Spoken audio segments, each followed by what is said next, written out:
Good morning. तर आज बनवूया सर्वांच्या आवडीची आणि हिवाळ्यात येणारी सर्वात टेस्टी अशी पालेभाजी म्हणजेच मेथीची भाजी. तर मेथीची भाजी रात्रीच निवडून ठेवलेली मी.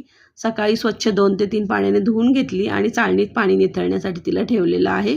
त्याचबरोबर इकडे मूगडाळसुद्धा भिजत घालून घेतलेली आहे आणि 2 मीडियम साईजचे कांदे कट करून घेते आणि मिरचीसुद्धा कट करून घेतलेली. त्याचबरोबर मेथीची भाजी तर खूप वेगवेगळ्या पद्धतीने केली जाते, त्यातलीच ही एक पद्धत.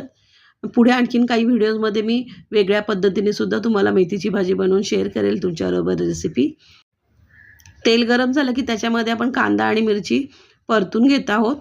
कांदा आपला परतते तो पण एकीकडे मी टोमॅटोसुद्धा कट करून घेते.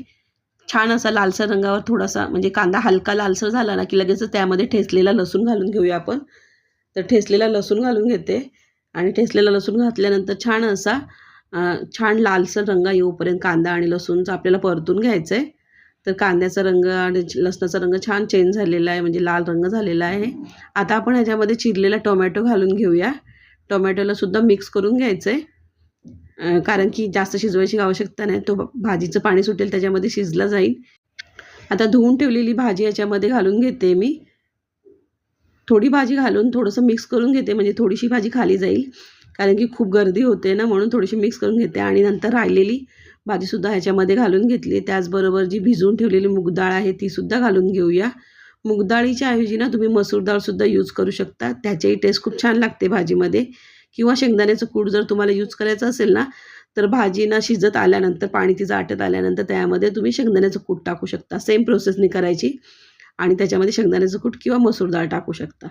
तर इथे चवीनुसार मीठ घातलेलं आहे आणि मीठ घातल्यानंतर व्यवस्थित मिक्स करून घ्यायची आहे भाजी.